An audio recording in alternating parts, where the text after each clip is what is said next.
Yeah, All right. sorry. I've got two office chairs, and one of them is higher than the other one. Oh, I feel nice. on level here. There you go. Well, the hat is a nice touch. Very nice. No question.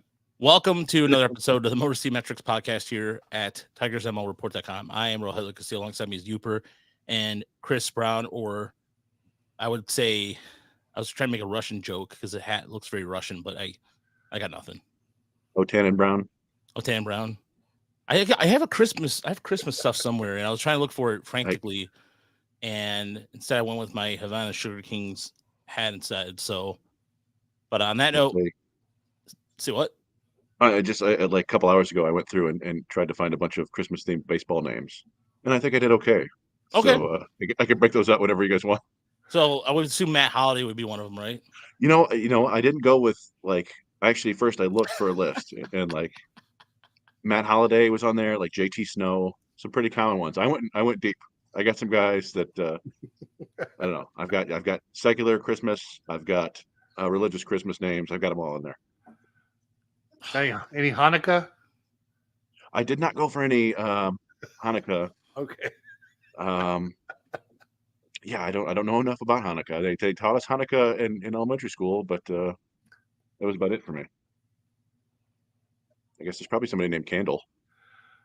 Candle, maybe Candelario. Dreidel. Candelaria. But there's I'm trying to find like Christmas music that we wouldn't get fined for on YouTube, and there's not really much out there for that. But I did hear rumors today in some of the chats I'm involved in that apparently Yamamoto, there's a deal pending for that, which is going to be either announced tonight or tomorrow. Apparently, what made news tonight was that Shohei Ohtani was at a Rams game. That's the extent of baseball news, and then Jeter Downs signed with the Yankees and the play on Jeter. Well, I think Newsweek. Yeah, people had started reporting that Yamamoto was going to be there at the Rams game with Ohtani, and then it came out that he wasn't going to be there, but Ohtani might be there. I don't know. There was also some word out that the Giants are out. They've been told they're out on Yamamoto. I mean, the Giants are forever the bridesmaid on all this stuff, right? Like, you know, they signed Carlos Correa and then it didn't work out, and they were supposed to get Aaron Judge and it didn't work out, and Ohtani, no, Yamamoto, no. It's toughy. Yeah, I mean, is it the taxes or the fact there's human waste in the streets apparently or something? I don't know what's going on. I think it was Rosenthal. This was appreciably worse than. What were you saying? Go ahead. I think Rosenthal had a report that he was hearing city conditions are a drag on the Giants right now, in the eyes of some people, some players. Really? Okay, so I'm not just saying it to be funny. It was actually some truth to it. I think it's just lost some of its luster as a ideal place to live. Yeah, I mean when you're talking about people talking about there's a Christmas background right there. There you go. Nice. Yeah. I forgot about that. Yeah, I wonder. We have to ask our buddy Matthew how things are on the ground there in San Francisco. Like I hear all these rumors, and I just always assume it's a little bit overblown. I hear the same thing about Los Angeles, really. So yeah, I don't know, but I don't know. I think that for as much success as the Giants have had over the last 15 years, they're still not the Dodgers or the Yankees, right? Like it's just not. There's nothing really you can do to combat that name brand recognition. Happy holidays, everybody, too, by the way. I just said everybody's chiming in with that. So Jason listening from the UP, Sam from Montreal. Samuel, I haven't seen Samuel in here in a while. Good to see you as well in the chat. And Paul, Merry Christmas to everybody. So, or Happy Hanukkah, however you celebrate that. But yeah, there was Stan mentioned how on foul territory the defense of San Francisco by some of the baseball writers of that town. People are very adamant when it comes to defending San Francisco, but then again, it's the same thing with any town. I mean, Detroit's the same way. People are very adamant when it comes to their hometown, and San Francisco has a certain kind of there's a romantic vibe to it, because you think about songs, there's the Heart of San Francisco, the Grateful. I think so many things when it comes to San Francisco, but riding the rail, riding the streetcars up and down those hills and hanging out on Fisherman's Wharf. I mean, there's a lot of great stuff there. I mean, it's a great city, but unfortunately, when some things start going a little south, that's what gets the attention. Yeah, and I've always wanted to go to Alcatraz. I know that sounds strange, but I've always wanted to check that out. I mean, because I've seen a couple movies about it and everything, and not to mention just the amount of history behind it. But tonight we're going to be So I talking married about. an axe murderer. So yeah, oh yeah. So I married an axe. The Phil Hartman scene. Yeah, the Phil Hartman scene is great. Charles Grodin, that's one of his best cameo movies of all time. Let me tell you, having been there, those cells for someone again. For those who don't know, I'm 6'6". Those cells are so short. It would have really felt like an extreme punishment to be in that place for more than a day or two. It was so small. Those cells is insane that they kept guys locked up in those things. Yeah. I was gonna say there's a movie with Clint Eastwood. Was it the Escape from Alcatraz, wasn't it? Or Birdman from Alcatraz? Yeah. The one of the guys in that movie for a while was like the most famous person who followed me on Twitter, because I think he like followed everybody who followed him back. And he was an actor who he was on Friends and Seinfeld. He played like the bizarro version of Kramer on Seinfeld. Larry Hankins. Yeah. Oh yeah. Yeah, that's him. Yeah. Yeah, and he was also on Breaking Bad, and he followed me on Twitter for a while. I'm like, hey, so brush with greatness. Yes, I don't know if he still does or not. So before we get into some of the MLB news and stuff like that, and some of the holiday stuff, I wanted to give a big shout out to the prospect. I'll be right back. Let me show it. Chris, keep everybody entertained for a second, because I want to go get this gift, because it's pretty cool. Yeah. Hey, everybody, let's listen to my rendition of the old TV theme song Rawhide. And no, I don't. Yeah, so Roger's going to get something that was really, really nice. I don't know if he was going to mention, exactly where this came from, but there's we kind of touched on it last week, but there's a player coming through the Tiger system who feels like maybe the heir apparent to Matthew Boyd in terms of like the face of the franchise, good guy, charitable person, and yeah, he's been nice to us, and so has his family, and particularly with Rogelio, they've I think actually talked on the phone and stuff like that. So yeah, his mother. You talk about who I'm thinking you're talking about. Yeah, well, I didn't know if you wanted to mention it, but I was just saying. So yeah, you got some pecans, right? Or pecans? I don't know. Yeah, some pecans or pecans. Not exactly sure how it said, but I almost feel like the hand model here, but I got some pecans sent over to me, and it was sent over from Sarah Gibson Long. Wow. And yeah, so go ahead, Chris. Well, I was just saying, I think we touched on it last week, is that like he just seemed to be popping up on the Tigers social media feed all over the place. And I think, and he talked to us in the podcast. He seems like a really good kid. I don't know him, but there's a lot there that reminds me, like I said, it reminds me of Matthew Boyd. It's kind of just like this really good guy who's the sort of guy that you can make the face of the franchise in terms of like charitable giving and things like that. So yeah, very cool, very nice. Thanking you for supporting when, we kind of just cover these guys, but they, some people appreciate it a lot more than others. So that's kind of cool. Yeah. I mean, we're just stating the facts. I mean, he stood out. I mean, he had a really good year.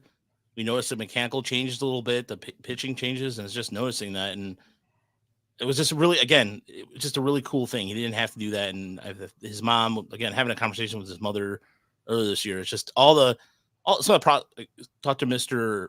Magno himself, and I talked to other. I remember even Ben Malgeri's parents came up to me, and it was just weird because at one point I'm sitting in Erie, and all of a sudden somebody just taps me on the shoulder, and this is this is during the celebration. I got scared. I was like, was it the punch to the defense and the Malgeri parents? Yeah, so it was again, those are really nice things to do, and I really appreciate it. Like I said, just calling it the way we see it, and so just providing the coverage that they may not get elsewhere. So it's is what it is. So I will say this. I think the prospects, I just get case in point, put the Jaden or the was a prospect we Hank just put up. Diaz?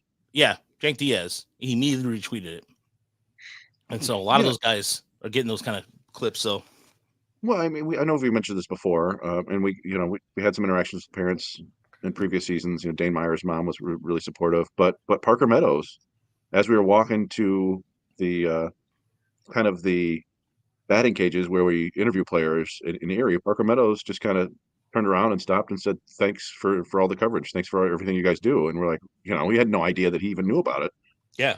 But That's I really think cool. some of these guys, they don't really get their highlights out there otherwise unless they're going to do it. And so, yeah, it's very nice, and we appreciate all that. But obviously, we're not doing it just out of the kindness of our hearts. We're doing it because we like it, right? Like we're not running a charity, Yeah. but we dig it. So it's nice to kind of the two-way street of it is pretty cool. Yeah, that's what I'm saying. Like, that's why I'll put the Patreon link out there or the PayPal link. We do it. We love doing it. Don't get me wrong. But if we can get extra funds to get us going to go to trips and so we can do the coverage, great. Or I could throw Youper a new mic set or whatever the case is. So the more of that, the better. So Upgrade our come and go shirts. yeah. Merry Christmas. Yeah. The come and go shirts. That's a real thing. So MLB just announced earlier today some interesting rule changes that are coming. So the competition committee voted today to approve a widening of the runner's lane, including the dirt between the foul line and infield grass. Mm-hmm. They also voted to reduce the pitching clock allotment by 2 seconds with runners on base and reduce mound visits by 1. Among some other minor changes. And the pace of play, all this was approved. Let's see here. Getting back some of the pace of play. This is where this line kind of cracks me up. The pace of play modifications approved by the committee are aiming at getting back some of the 7 minutes of the average 9-inning game time length that were lost in 2023 compared to the average April length. Yep, games are getting a little longer in September than in April by 7 minutes, and so yeah. I know the baseline thing I love because and you could probably talk to it better than we can just because being an umpire, right? It's always a hotly contested, he's in the baseline, you throw him out. And now it's they made it more black and white, right? I think if you've got both feet in the dirt, I think now, the way I read it, and they'll have to tell us more, but it should eliminate much of the controversy because before the way the rule was written, it was one that everybody blamed the umpires, but they were just calling it correctly. The rule is a really tough rule on the offense, right? Because it's hard to stay in that runner's lane. Now they've widened the lane where you just have to be in the dirt, inside the cut, basically, all the way up the line. And that should give the runner a bit more leeway. It's going to make it a little tougher for the defense. But now the runner can stay in a straight line a little bit more than there used to be for a right-handed batter, a straight line to the bag. And every time it's called, you get an argument. You get an argument on the youth level every time you call it. No one really understands it completely, or they have a wrong interpretation. Like, for instance, the rule isn't that you're in the thrower it doesn't matter if you affect the throw. It's does the runner affect the first baseman's ability to make a catch? And there's a slight difference there, right? Nobody knows that. So you're always going to get an argument. So hopefully this does make it a little easier for everybody to digest and take some of that controversy away. And by the way, the Stan just reminding us that the Players Association voted no on all the new changes. So as far as what we were talking about, the average length of the game went progressively up a tick from April. It started at 2 minutes and 37 seconds. But I also think, don't you guys think that has something to do with perhaps at that point fatigue, or it could be, well, necessarily fatigue, but in April, batters are not, you're still getting in that spring training mode where they're missing, the offense is not getting going. In other words, weather, whatever factors play into it. By September, hitters are starting to get more into a groove and fouling and doing those things to kind of keep bats going. So that I just think would be natural, right? And I think pitchers learned some little tweaks, little tricks that they could use. Like I think that the clock didn't officially restart or start going until they were on the mound, so pitchers could kind of get the ball in the grass or whatever and take a little longer time, and like just things like that that they were figuring out. And it I don't know, it's weird to me that they're so militant about getting these games shorter and shorter. Like I we all appreciated that the games were shorter last year, and it's good, but like they're really gung ho about it, getting them to like 2.5 hours every game, and it's I don't know. It seems a bit much to me, and I know the players are concerned that it's going to lead to more injuries because the pitchers, we saw last year there were some pitchers that we thought were affected kind of a great deal by having to pitch more quickly. Now, you would think eventually that they'll adjust to that, but yeah, the players don't dig it, which is kind of a bummer, but it's going to happen anyway. So Yeah, as far as it goes, there is I think the one thing about these rule changes that's going to keep happening too is Rob Manfield is going to find a way to continue to find a way any way he can to shorten games, and there's going to be continuous pressure to have that happen. And so at some point you have to wonder when the Players Association is going to go, okay, enough is enough. And is there certain what are they aiming for? Are they aiming for a 2-hour game, or So what is the end game? What is the goal that they're trying to set for length of game? well, and there was one rule that was discussed that they actually kind of tabled for a while, and it's kind of curious to see, all right, why did they agree to table that one, but not if the players didn't like these other ones? Why did they kind of go through with them? And that was the ruling that you can't block any other bases, right? So you can't block second base on a slide or third base on a slide, Right. which you already can't do at home, right? And so they were saying, um, you know, try to put that rule in there, but I guess there was some enough gray area that they weren't uh, willing to do it. They wanted to try it in the AFL, I think. So That one's going to be very interesting because the word gray areas or the phrase gray area is important there because it's called very inconsistently. Obviously, you can't block the base until you have the ball, right? But sometimes, if you're in the process of catching the ball, if that ball's like within a few feet of the run of the fielder, umpires will kind of let you get in position to block that base. It really depends on who the umpire is on a given night, which are the rules I like to see eliminated as much as you can, where there's so much ambiguity there. But yeah, you got to have the ball to block a runner. I would assume they're just trying to make it that you have to stand to the side and make a swipe tag race, basically. yeah, That should help offense. Oh, go ahead, Chris. I'm sorry. oh no, I mean I think you're right. It's they're simultaneously trying to continue to increase running, increase offense, and decrease the game time, which is it's kind of trying to do two opposite things at once. But it worked last year, and I think we saw the steals were up almost 2,000 or something like that. I remember I wrote about it in our speed piece, but I forgot what it was. So it's been effective. It's just I don't know why that one they just didn't feel like bothering with just yet. But I don't know. Like I said, I like the baseline one that the pitch clock stuff. I assume it'll be kind of like last year, where they're going to enforce it very heavily in spring training in the first month of the year, and then things will get a bit more lax, and the games will get slightly longer by the end of the year. Yeah. Um, Now but we'll some of see. these We'll see how it rules, goes. because Major League Baseball and a lot of the travel baseball, we run the same rules. It's called OBR, the official baseball rules. Some of them trickle down to amateur baseball and others don't. Obviously, pitch clock doesn't. We also don't enforce mound visits, right?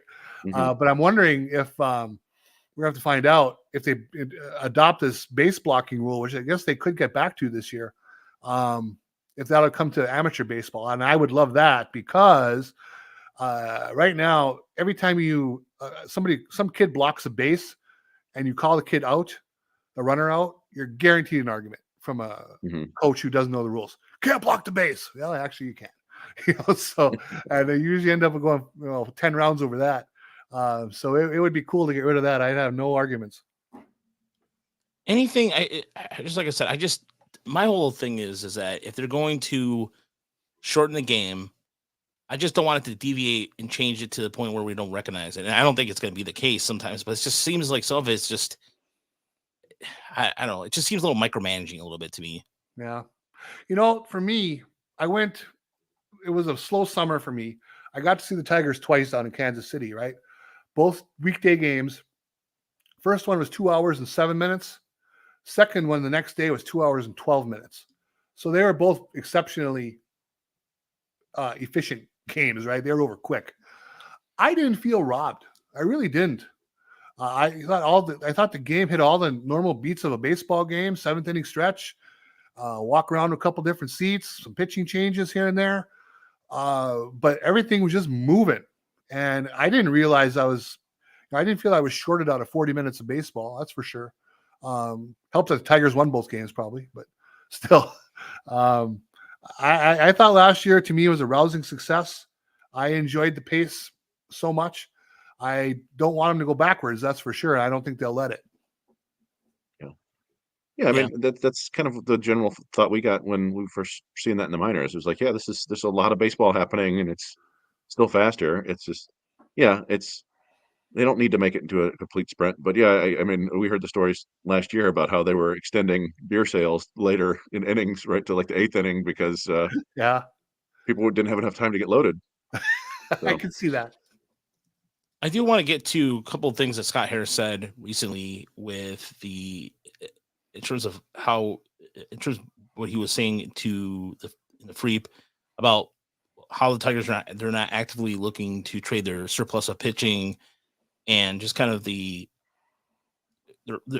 terms of what's next. I mean, he did say that one of the interesting quotes that I thought was he said, quote, "We did not add Jack Flaherty intended to be a trade one of our starters. We're always going to listen to opportunities to make trades to make the organization better. That was not the goal of adding Jack," end quote.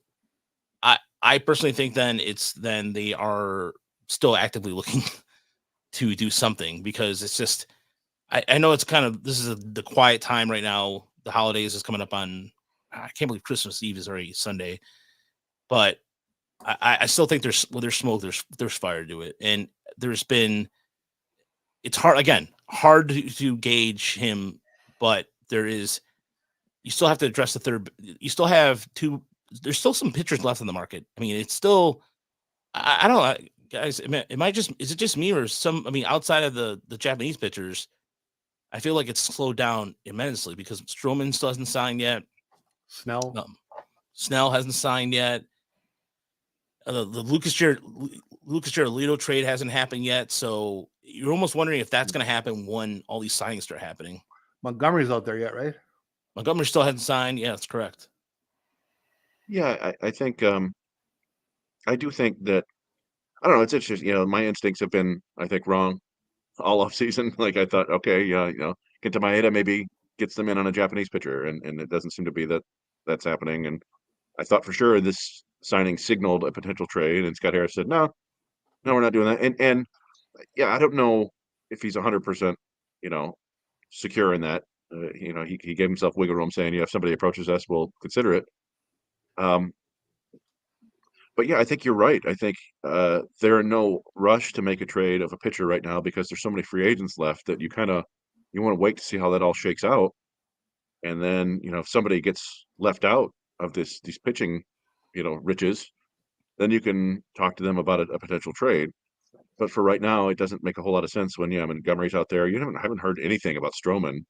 I've heard some rumors about Snell. You said Giolito, that Dylan Cease and Shane Bieber are still highly sought after trade pieces. So, yeah, I think that I find it hard to believe that they're not going to add at least one more bat somewhere, because as it is, then you're just really relying on a lot of things to go right this year to even be an average offense. And I mean, maybe that's the plan, but it feels like the best bet is to use a little bit of that pitching and get a bat. But we talked about that last week, and they came out and said no. So I don't know. To have the 28th ranked offense in baseball and to add Mark Canha and wash your hands of it would be pretty shocking. That's you. And again, there's several weeks to go. Things can happen, but there are some decent hitters that would make your off. If you really intend to win the division, that's a goal. If it's a true goal, which you would hope it is, there are some bats who should at least be able to chip in and help. And then just to go back to what Harris said, he said they want to have a really competitive spring training or whatever, and it's like, oh, well, that's fine. You're going to have a very competitive, uh, you know, starting pitching competition, but what about on offense then? Because you've got some bodies, but none of these guys looks particularly, exciting at third base.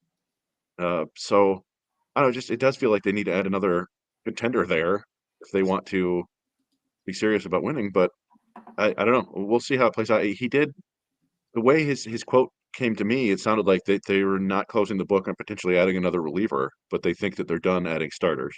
So I don't know. We'll see.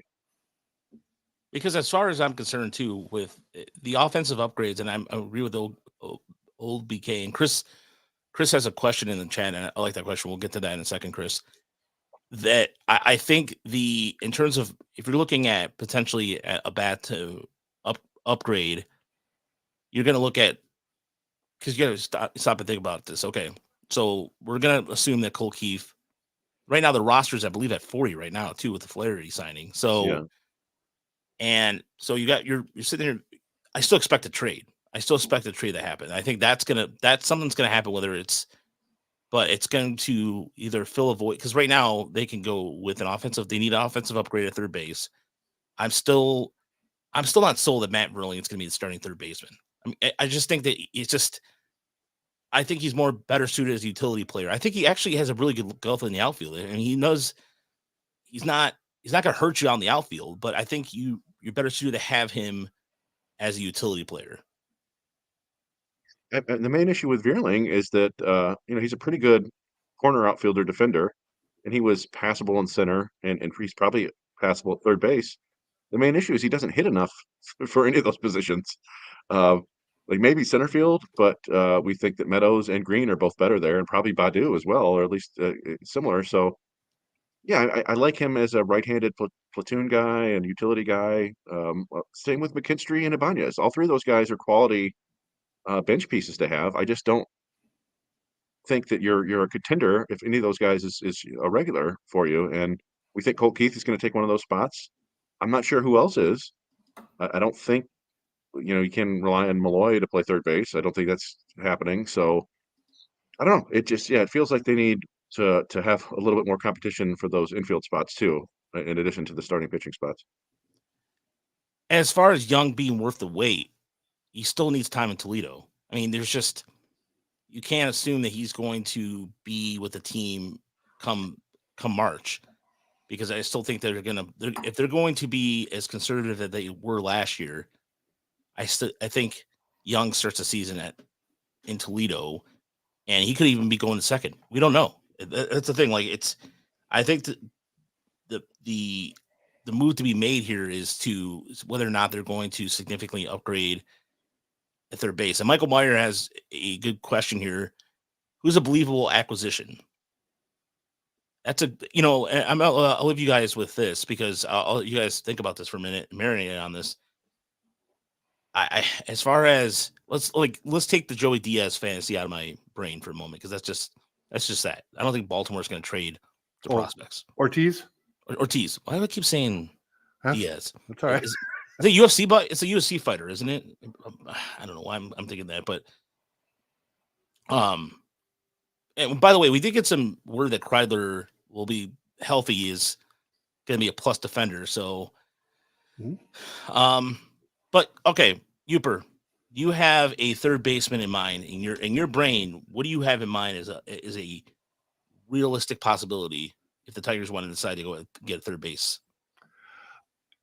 If they can keep it to 3 years, I would look at Chapman. I don't know if he's going to get more than 3 years. I think he'd be a plus glove. He should hit enough to be an upgrade on what you've had there. But again, if you have to stretch to 5 or 6 years for that guy, then I probably don't want any part of that. I think that's way too much. Our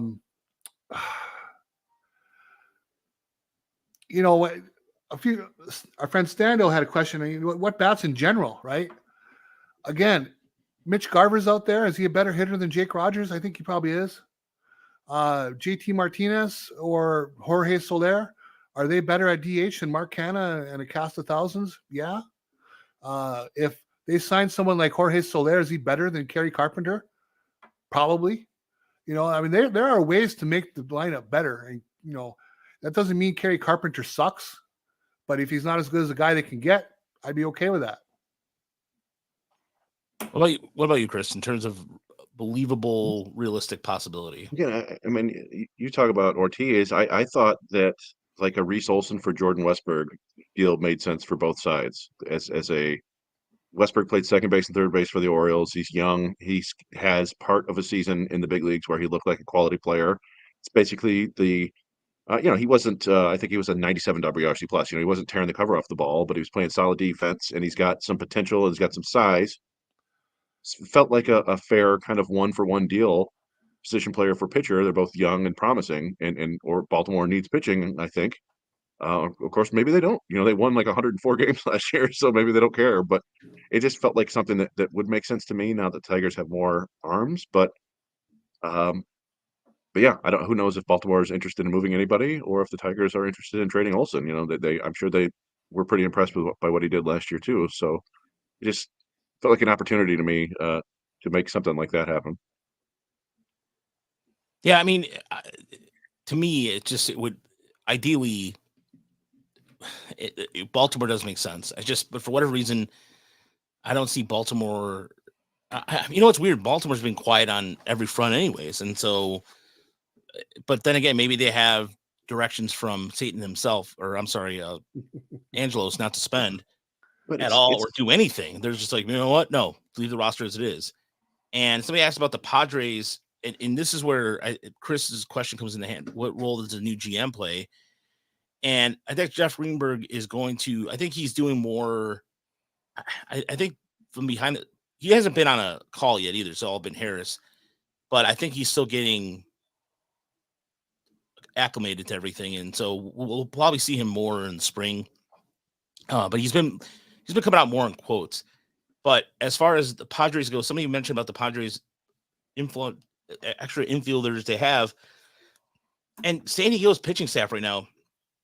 They just signed I believe they signed a Japanese pitcher or reliever just recently, and they addressed their outfield situation. They got Drew Campbell from the Braves to kind of shore up a little bit. But if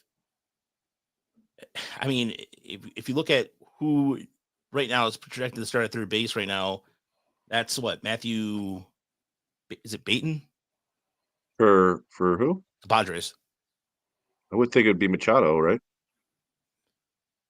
Or is it Bogarts? Yeah, or Machado. They slid him at DH because of his back. Yeah, they're talking about starting Matthew Baton. Oh, potentially. I mean, they have for now. This is all according to Fangraphs, but this could be totally incorrect, and they could, it could be whomever. Well, the Padres they've got Machado, they got Bogarts, they've got Hassan Kim for another year, they have Jake Cronenworth, they have a number of guys there. They have Jackson Merrill's their top prospect or second best prospect, if you'd like, Ethan Salas, 17-year-old catcher, and he's a top 50 prospect. Merrill is, so he's an infielder that you'd think that they might have some move to trade. They'd probably prefer to trade Cronenworth and Kim, but Cronenworth is on a really weird 7-year deal and didn't play very well last year. And Kim he's going to opt out after this 1 year. So I don't think if you're getting a ton for him, you might be able to make a deal there somewhat. Yeah, I don't know. There seem to be fits like the Rays. The Rays were supposedly shopping Isaac Paredes. They've got Caminero. They've got all these other infielders. I think there are players out there I think you can target and get. It's just a matter of do the Tigers want to how much do they want them and how much do they want to pay for them, or do they, as somebody was it Stan said, do they want to just wait on Jace Young? They want to see if Jace Young can come up and help later this year. If you're trying to contend, that doesn't seem terribly smart to me. But I don't know. Maybe they have a higher opinion of him than just about anybody else. Well, and at the end of the day, there's probably an argument to be made that the Tigers are coming on a little bit at the end without Riley Green. Do they get him back? Is he, do they get a full year's worth of at-bats out of him? And is he a force in the lineup? That'd be a nice little addition. The rest of the division hasn't done a lot, right? The Royals, but they're starting at quite the deficit of a 56-win team. The Tigers dominated the Twins again. I don't know if they can count on doing that again this year, but if they do, is Scott Harris just thinking, wait it out, be patient, let the young guys come up, and we can still keep our head above water in a fairly weak division? That's the only thing I can think of. I look at it this way. There's no guarantees with anything. And let's say, for example, Riley Green is coming back from injury. I'm sure they're going to do everything they can to keep him healthy and in the lineup. So that means that gives some more at bats for Matt Riley in the outfield. So put that into consideration. Then you have to think about like whether or not where you put Justin Henry Malloy as a DH or outfielder, as soon as he gets a call up. So there's no, to me, you look for ways to get better without sacrifice. Look, Cole Keith is a close between Young, Keith, and Paul said, young talent we have, patience, absolutely. But Cole Keith is to me, Cole Keith's the best Tigers prospect. We have him number one for a reason, and he's the closest to Major League ready.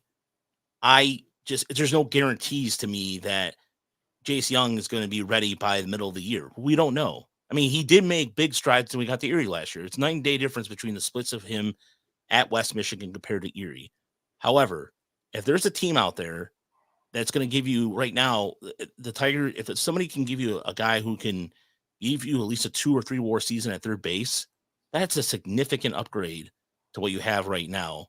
And I would consider it. I mean, and it's not, if it doesn't mean sacrificing the farm, and means, for example, yeah, and Deadly Ninja Bees even, it's a good point there. He's only played 5 or 6 games at third base. So there's no guarantees he can play third base right now. So it's one of those things where if a team is going to offer you something and you have your process in place with your with your pitching development, and you're following this blueprint along, then honestly, if it makes sense and there's somebody that they identify, because they do this, they have guys, I'm sure in other systems they have identified that could potentially be that they see themselves in a Tigers uniform. It's just a matter of the cost of acquisition. So how much you're going to sacrifice. So if somebody's asking for, let's say, Sawyer Gibson Long and Reese Olson, no, hell no. I mean, that's a little bit too much. That's too rich for my blood. But depends on what you're getting. Yeah, depends on what you're getting. Gunnar Henderson or Jackson Holiday or something there's always a price. But I think to your point, I do think it feels like Harris feels like he doesn't need to really go all in by any means, because there's enough talent here that if enough things go right, that they can still be in the picture for the division around the trade deadline, and then theoretically they'd be in a position to upgrade if they want to. They also things could go wrong again. They've gotten off to bad starts basically every year that Hinch has been here. Mm-hmm. And they're moving Jack Flaherty and Kenta Maeda in the middle of the season, and they need those arms. But yeah, I don't know. It just feels like the offense is, you're just hoping too much that you're going to get a full season of healthy Riley Green, and that guys like Torkelson and Rogers and Carpenter and Meadows are all going to do as well or better than they did last year. And it just feels like some of that might come true, but not all of it is. It's baseball. We know that not every one of these guys is just going to get better or perform at its 80th percentile level. And adding Canna, it gives you a little bit of a solid veteran, but we're not expecting more than 1.5 WAR, right, from him. He's a slight upgrade over what they had, but you just need a couple more guys who can go out there and win you games. And we think Colt Keith can be that guy, but it's the big leagues. It's a huge step from AAA to the big league. It's going to take him a month or two to just even get acclimated. And I don't know. It's just they're kind of crossing their fingers a lot here. How much third base can Andy Ibanez play? I mean, he had an OPS plus over 100, which was few and far between on the club. There weren't that many of them. So I assume if they don't bring him, it's going to be a cast of thousands at third base, and he could be one of them. As far as I was going to say, as far as games he's played at third base for his career, he has played a total. I mean, he was a starting third baseman for Texas a few years ago. Yeah. In the last 3 seasons, he's played 52 games. So the equivalency of 366 innings at third. Hmm. So I'm checking to see what StatCast says about his arm strength. Yeah. I didn't find it when he did play third for the Tigers last year. Nothing offensive happened, right? I mean, I don't remember any. Yeah, I don't. Yeah, but he doesn't have the arm. He's better suited for second base. Bañez is just something like he's mostly suited to be a bench guy. He's an effective bench guy, right? I mean, we don't want him starting, but yeah, his arm strength is a seventh percentile here on. But again, like maybe that's because he's making throws from second base, or he played a little bit first base too. I think so. Yeah, he got hot down the stretch too. I think that really kind of pushed his numbers over the top. But I think Yoop was right. Like that's a guy I feel very comfortable with Andy Ibanez as a bench bat, as a guy that plays 2-3 times a week, and kind of in those roles that the Tigers used to have when they had good offenses. So it's a Ramon Santiago start or a Don Kelly start where you go, all right. I mean, this guy can do some things. He's not going to be a complete embarrassment out there, but we don't want him playing every day. Because he's like 31, isn't he? He's not like he's a kid. Not a kid, absolutely. So I don't know. It's a useful piece, but I don't know. I mean, he didn't make his major league debut till he was 28 years old, and so. But Paul asked in the chat, would the Tigers trade Young and a pitcher for an advanced young third baseman? Depends on who. I mean, if you're talking like somebody that's under club control for 6 years and it's going to be a once in a generation or not once in a generation talent, but somebody who's going to come in and immediately make an impact, then yeah, I would consider it for sure. But it again, I don't think teams are will. I mean, I don't think the Tigers are willing to trade Young. But then again, as Michael said earlier in the chat, he's inherited some of these players and they weren't veterans. So see what he has with some of the younger guys. And there's again the mass exodus of prospects we've seen in the last probably a year and a half. Even if you look at the minor league free agents, some guys, these are some of the people that have been in the organization for a while. Like for example, Jacko Olaflian.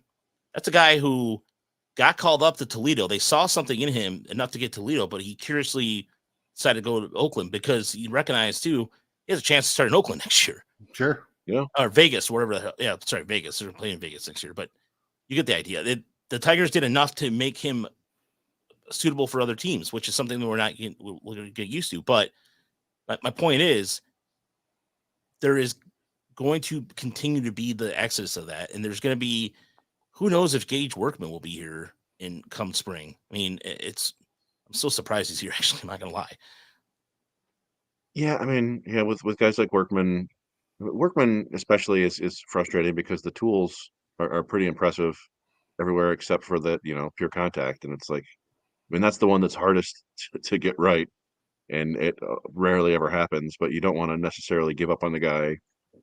But yeah, it would not shock me if Workman and Daniel Cabrera are kind of released quietly by August or September next year. It's the roster churn, we go through and there were a whole bunch of players released just a week ago that was just not noteworthy at all, but they're on the minor league transactions list, like our old pal Ted Stuka, like 6'8", but they decided to make him like crouch down and throw sidearmed, and I don't know if they decided that, but he was an interesting guy who threw hard but couldn't throw strikes. And Samuel, it was Daniele Demonte. Remember the Italian kid who had ridiculous pitch data? Yeah, like crazy spin in IVB, but couldn't throw any strikes, which is an issue when you're trying to pitch. So yeah, just unfortunately, a lot of these players just have to go at some point. So a couple other things too. A couple former Tigers. Hernan Perez signed a minor league contract with the Reds. The greatest Tiger of Uper's generation, Uper's favorite Tiger, Victor Reyes, signed with the team in Korea. So that was a Bon Voyage. I can't even say that word. Bon Voyage. Bon Voyage. Well, I'll tell you, Vic's keeping the dream alive. Yeah. Heading over to Korea. Going to get himself a Babbel.com account so he can learn Korean, and probably making a good, $800,000-900,000 next year. Good for him. Yeah. Guys have come back. I still stand by my thing. I don't think Vic has had his last major league at bat. He'll He'll claw his way back someday. Somebody asked Exactly. about the signee the signing from Nicaragua. Duque Heber. Yeah, we haven't. Come to think of it, we haven't heard too much outside of the DSL stuff. I mean, that's been. Yeah, I mean, he pitched. He was okay in the DSL. I think it was like a 4.5, 5 ERA. Nothing special. I think a decent number of strikeouts, but more hits than you'd like for a 21-year-old in the Dominican Summer League. It was a cool story, and a guy had some interesting stuff, but I don't think. I think he was topping out at like 91 miles an hour, and I don't know if that's going to cut it in pro ball these days. Yeah, I was just thinking about that. It's just it's a situation too where you would like to root and see something happen, but it is what it is. Although I will say this, I think the strangest event this week. Can we talk about for a moment Ben Verlander and the Shohei Ohtani? Well, I'm sorry, we have to, because all right, for anybody that hasn't heard it, I'm about to play here in just a second. It's one of the most cringiest things I've seen in a long time. And people, I mean, there's a couple people that said you can have an opinion about it or look at it, ignore it, and move on. And that's what I sort of did, but then I started thinking about it, and I didn't take it as seriously as other people did. But it was one of those things where, for anybody that hasn't heard it, I'm just going to play it for you guys now. This is you're supposed to be a analyst. That's his title. That's what I believe his title is. This means everything. It's the most important signing in Dodgers history. I have no problem saying that. It's the most important. It's the biggest. Wrong! I think it will be the most impactful, and it's already impactful. Not on the field, but odds-wise, the Dodgers are now the odds-on favorite to win the World Series. They signed Shohei. Well, guess what? That comes along with the territory. You're now the favorites to win. Wrong! What also does this mean? Well, it also means you have the ability at this point, and this is something that's been so important to me, and I said it a little bit earlier, but I will continue to say it. This money, $700 million. Yes, you get Shohei on your team for guaranteed the next 10 years, right? But this goes on forever. And I said this last week, I said it before, and I'll continue to say this. Whatever team Shohei Ohtani signs with will be remembered as his team forever. Shohei Ohtani now goes into the Hall of Fame as a Los Angeles Dodgers player. He won't be as an Angel. He'll be remembered as starting his career with the Los Angeles Angels. But he's going to go into the Hall of Fame wearing a Dodgers hat. And he'll be remembered forever in a Dodgers uniform. Let's talk Babe Ruth, right? He played with the Red Sox. He's remembered as a New York Yankee and will forever be. And he's a guy that is almost this mythical figure. He's a legend of the game. We see him in movies all the time, and he's in a Yankees uniform. That's what this is. And it lives on forever. It doesn't end after the 10 years. You're not paying $700 million for the baseball player Shohei Ohtani. You're paying $700 million for the brand that is Shohei Ohtani. And so much comes along with that. The marketing that you'll be able to do forever. The people that will go watch Dodgers games forever because Shohei Ohtani played for the Dodgers. I want to go watch a baseball game where he used to play. Wow. A lot to unpack there. There's a lot to unpack there. And before you get to the obvious nepotism jokes and all that stuff about him being Justin's brother and all that jazz, let me say this. A lot of people don't know that Babe Ruth started his career with the Red Sox. I mean, there's some people I would think the casual baseball fan does not realize that. I mean, it was a trade. I mean, it depends. I don't know. Sometimes people don't. They're associated with the New York Yankees. No one's ever associated Babe Ruth with the Red Sox. Nobody, because he did all his damage in a Yankees uniform. Ohtani got off to a really good. He had a 10 more season in an Angels uniform. A 10 more season. People are not going to forget that. I'm not going to forget that. Wow. I'm not going to forget that. And Christopher, he says, my teenage daughter would say cringe. It was very cringe because, first and foremost, like I said, the stats don't lie. He's done a lot in a short time with the Angels. I'm not going to forget that. I don't think most people are.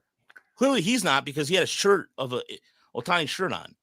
Second, look, if you look behind me, there's an Alan Trammell, there's Mark Fidrich, there's a bunch of random fan stuff behind me. But at the same time, if you're going to call yourself an analyst, remember history. Okay, take the Jackie Robinson aside here a second. I mean, the fact that he blew that off and it didn't happen, or whatever the case was, it just, to me, it just was very tone deaf. But also at the same time, man, it just, I feel like why who is this for? We know that the importance of Ohtani, but it just felt, I don't know. It just felt like something where he didn't have to ride the fence that hard for it. Well, he's had a long time known Ohtani fetish, right? I mean, he's been like his number one fanboy. Just, he's all Ohtani all the time. So this is keeping with his brand, right? And a little bit of this is to, he's trying to get people like us to talk about him. He got a lot of attention. I would like to know if he was just clueless enough to space out Jackie Robinson, or if he really considered it and went with Ohtani anyway. That would be interesting to know. My sense is that thing was done live. He put about as much thought of that into that whole segment as, I put into taking a piss when I get up in the morning, right? Not a whole lot more. That's how, he just showed up and did his thing. So, God love Ben Verlander. He's cashing in on a brother's name. He washed out an A-ball, and he is making a living in baseball in some way. I don't know what they're paying him. Is it Yahoo Sports he's doing this with? Who's that with? I don't even. Fox Sports. Okay. So, he's getting somebody to pay him for these hot takes, and God love him. Go for it. But it was so tone deaf, as you said. It was so weird that he just keeps riding the Ohtani train. Ohtani's not even taking that bat as a Dodger yet. He may never pitch again. Who knows? He's got a bad elbow. He may be just a hitter now. So now is he going to still be an all-time great? I'm a big Ohtani fan. I hope he's wonderful. I hope he kills it. But we don't know. He's talking like the Hall of Fame's a sure thing. I remember when my favorite player growing up, Darryl Strawberry, left the Mets, where he had a lot of success, and went and signed a huge contract with the Dodgers. Was going to go on and have tons of success and make the Hall of Fame as a Dodger, and no, he had like one solid season with the Dodgers, and everything fell apart. But I don't know. My overall, I couldn't help but look at Ben Verlander and see a guy who gets caught stealing from the bottom of the deck at the Policeman's Union poker game in upstate New York. He reminds me so much of Worm from Rounders. He's like, oh, what's he doing? Anyway. I like it. Or like Casey, he's like Casey Affleck. I mean, he's the other brother that you see sometimes. You go, oh, okay, that's maybe he's a Casey Affleck. I don't know, like just. He's like the least talented of those three Jonas brothers. Yeah, one who plays the guitar and they never let him sing. Look, I give him a lot of props. He played minor league baseball. I never did, and I'm never going to dispute that whatsoever. But at the same time, to tell me for anybody to tell me, not take the nepotism thing aside for a second, he has an advantage. Jackson Mahomes. There's people that have taken advantage of this, and quite frankly, what I get irritated about is whenever I get passed up for a job, like a writing job or something like that for baseball, and then I see who got hired, and then I just kind of smile and laugh and go, "Oh, it's somebody they know." Even though, whatever the case is, I get mad about that. But then I get over it and I realize, like, whatever, that's fine. No big deal. But this kind of stuff annoys me sometimes because for anybody who creates content on a regular basis, who's doing whatever we're doing and they're working their asses off, and then to see this guy just go up there and do one of the most cringeworthy things I've seen in a long time, I just feels disingenuous, but just feels no respect for baseball. And I mean, that's actually I saw all the reaction to it, and most people were saying like hello Jackie Robinson, and I assume that he got that a ton. But did he ever come out and say anything more than that? That was actually the first time I'd seen the video, so I don't know if he actually came out and said, "Yeah, my bad. Jackie Robinson was a pretty big signing too." Because if not, then I think yeah, he just doesn't particularly care. He's just in it for the engagement, right? Like, I've just not seen any follow up from him so on that at all. So yeah, I think if you say that off the cuff and then I would think you'd come back and go, "Oh, geez." So he must have he must have meant it, which is insane. Yeah. But whatever. Like you said, it's kind of all designed for people to talk about it. So and Yeah. we've done that. And here we are. I mean, and Yeah. also somebody mentioned Jason Kelsey too. So that's another one that He's a good player though, isn't he? yeah. Isn't he? Is he Jason going to Kelsey's Hall a of Fame pretty good too? player. Yeah, I thought he was like a Hall of Fame center. yeah, Yeah. His mom's riding the Yeah. wave big time. His mom's getting private appearances now and police escorted out of places. So Mama Kelsey's doing pretty well too. And you know what? No, and Seita is correct. It's connections. It is connections. I can't sit here and I sound like I'm hating a little bit, and I'm not gonna lie, I'm slightly hating a little bit, but at the same time, I only say that because it's just I know it's just frustrating sometimes. That's all it is. I mean, am I supposed to not get frustrated with these things? I'm human. Of course, I'm gonna get frustrated. I just I don't know. I don't think I could do a national job like that because I can never pronounce anything. But my point is, I'm humble enough to know that. But what I'm just saying is that sometimes when we're talking about what he's discussing, but it's just even like there was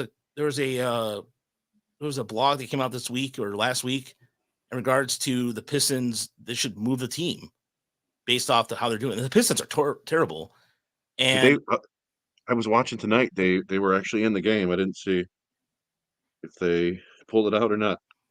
Let's see. did the Pistons win? They did not. 25 in a row. 25 consecutive losses to a Jazz team down like their top 5 players. oh really? At least like their top 4. Yeah. They played the Craigslist Jazz. Yeah. Basically, yeah. Wow. The YMCA Jazz. It's tough. It's like 8 yeah, players. I don't know. With the Jazz had 8 players out and they still lost. Oh, Again, and it was like most of their best play, like Jordan Clarkson and Lauri Markkanen and stuff. Yeah, it's I don't know. I don't know what it is. Like I'm trying to think. I'm sure I must have written something at one point. Like I've written things that I knew were going to get people complain about. Like saying, I think I wrote a couple pieces about, okay, what if the Tigers traded Casey Mize right now? I remember writing that and getting a lot of guff for that. And I wasn't like advocating for it. That was a reaction to Lynn Henning always suggesting that they trade all their good pitchers. I Yeah. was like, okay, well, what would it look like?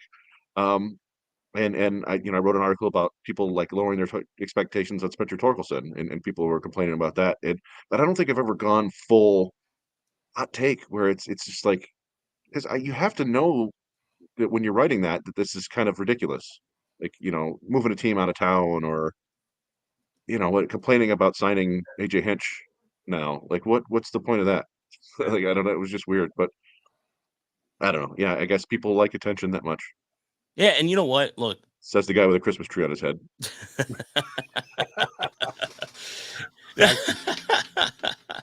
I mean, look, but I will say I gave a lot of props to Castanelli because he stuck to his guns about it, and it was a thing that he stood by, and if that's his take, that's his take.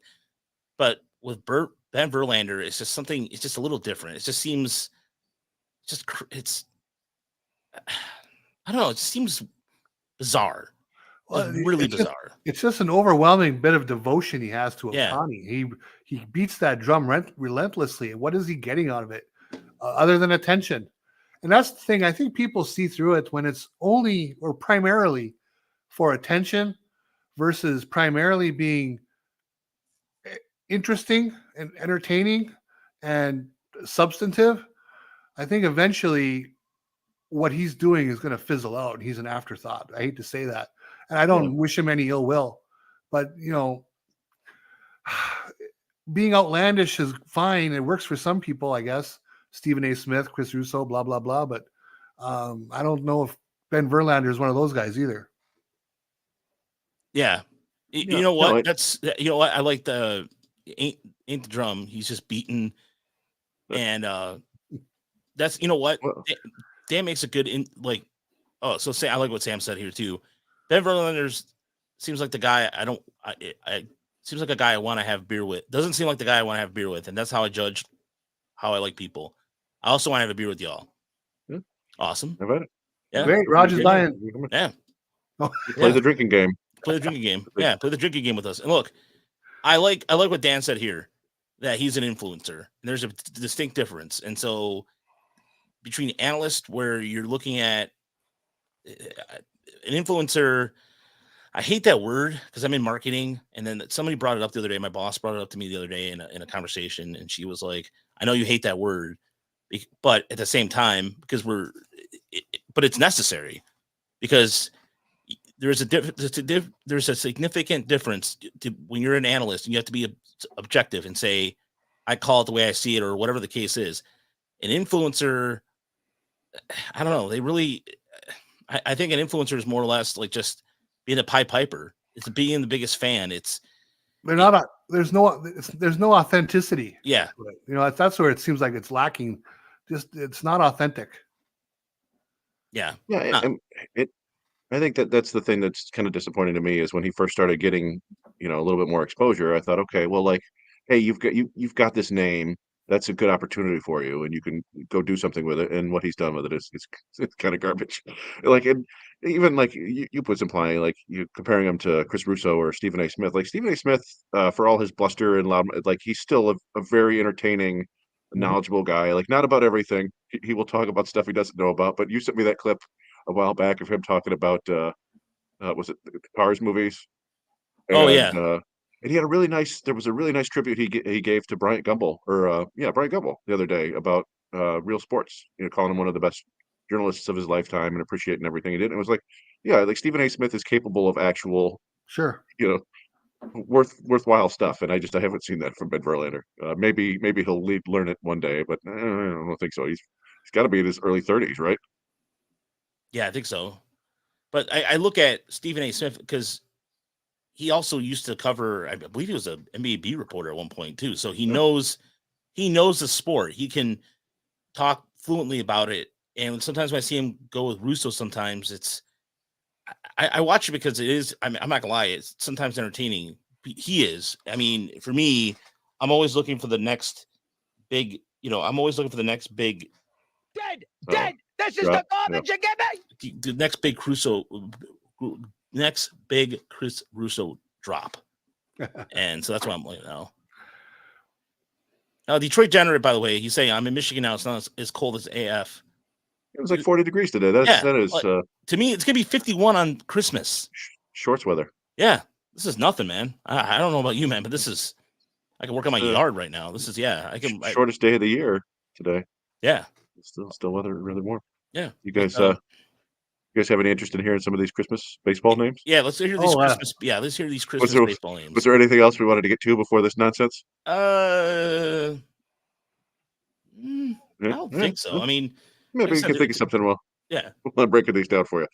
Yeah, I just went over to Baseball Reference, which is always a great tool, right? And it's not just major league players. They have minor league players, indie league players from hundreds of years ago. So I just started searching some terms, and I came up with you got Justin Slay, who is currently a college player at Lock Haven in Pennsylvania. You got Keith Scarf, who played in the Cal League in 1967, and his middle name was Noel. So that's a fun one. Wow. You got Chandler Stocking, currently playing at Alabama A&M. Max Tannenbaum. Tannenbaum, of course, the German word for Christmas tree, is an indie ball pitcher who's active right now. You've got Packy Naughton and William Nice. I thought that was fun. Naughton and Nice. Gift Nyopi. I forgot how he pronounces his last name, but of course he was the first Major League Baseball player from South Africa, and his first name is Gift. So those were just kind of some general Christmas themes. And I went into Frosty Thomas, who played 2 games for the Detroit Tigers in 1905 and lived until 1970. Frosty Thomas. There have been a number of players named Noel, but there's a a guy we've seen fairly often in the minors, and John Kinsey Noel. So I figured I'd mention him. There's a guy named Brandon Chestnut, but it's Ooh. Chesnut. No second T there. And That's all right. he played in the Frontier League in 1994. Here's a great one, a very baseball name, Forrest Snow, the 36th rounder for the Mariners in 2010, who just retired in 2021 after nearly 1,000 pro innings, but never did make the majors. And then there's Robert Snowball, who played in the Michigan Ontario League in 1925. I thought that's a terrific name. And maybe he got together one day with Jack Blizzard, who played in the West Texas New Mexico League in 1954. By the way, that is So, Frosty. That's Frosty Thomas. And he ended up being a nice. doctor. So imagine going to Hey, he Wow. ended up being a doctor. So I would think it would be bad luck to go see a doctor named Frosty. But yeah, he's good with liquid nitrogen. He gets your warts removed. yeah, he had the classic the classic early 1900s hair part in the middle look. Rod, you gotta get a Frosty Thomas jersey. Oh, dude. Be amazing. 2 games to the Tigers in 1905. They probably didn't have numbers then. Yeah, I don't think they did, right? Yeah, that's famous Ty Cobb. I've got only a handful left. We're getting a little church here. We've got Doc Wiseman, Jeb Wiseman, and Irv Wiseman, of course. The 3 wise men. Yes. There's Joe Manger, who was a minor leaguer from 1922 to 1931, and then we have Angel Pagan, right? Angel Pagan, and we'll finish with these 4. Rudolph Ash, who went to U of M and debuted in 1920, and is presumably what happens if the reindeer follow Santa down the chimney. There is a pitcher right now in the Astros organization named Alimber Santa, ALIMBERSANTA. I'm sure it's not pronounced that way, but it's close enough to me. We've got Douglas Elf, who played in the Midwest League in 1974, and we're going to finish it with an 8th round pick of the Braves in 1992, Mo Christmas. Mo Christmas. Mo Christmas. That's pretty bad. That's pretty badass. So, by the way, the Michigan Ontario League, for anybody, we had somebody who was asking about this. I think this is a league you could bring back, and it actually would work to a certain extent, but it depends. So you have the Saginaw Aces, the Hamilton Tigers, the Battle Creek Clusters, the Brantford Red Sox, the Bay City Wolves, the Kitchener Beavers, the London Tecumsehs, and the Flint Halligans. I like it. I like that. Yeah. The Halligans were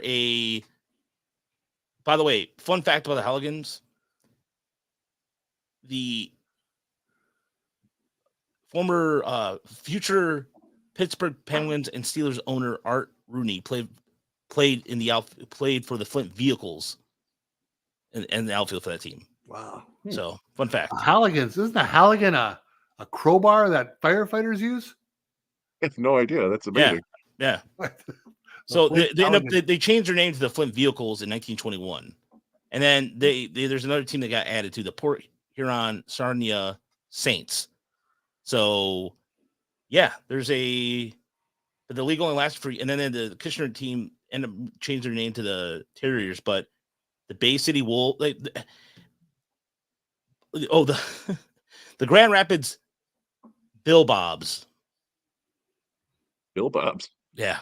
All right. Well, the liberal BJs. What are you going to do?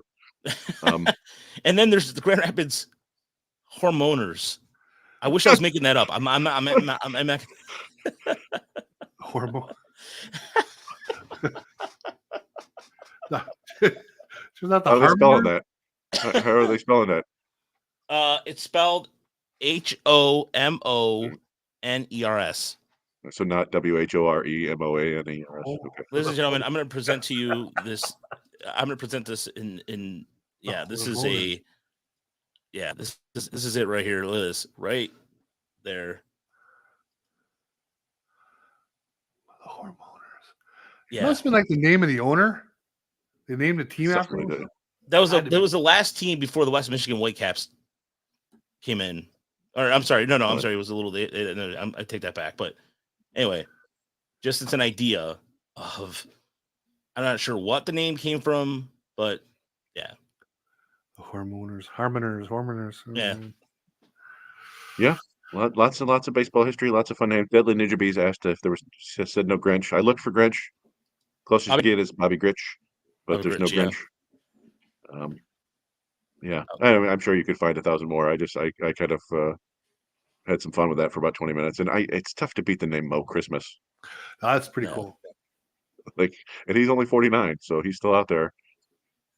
If you're really searching for entertainment, go to newspapers.com, get a subscription to that, and look up teams that used to be baseball teams for everything.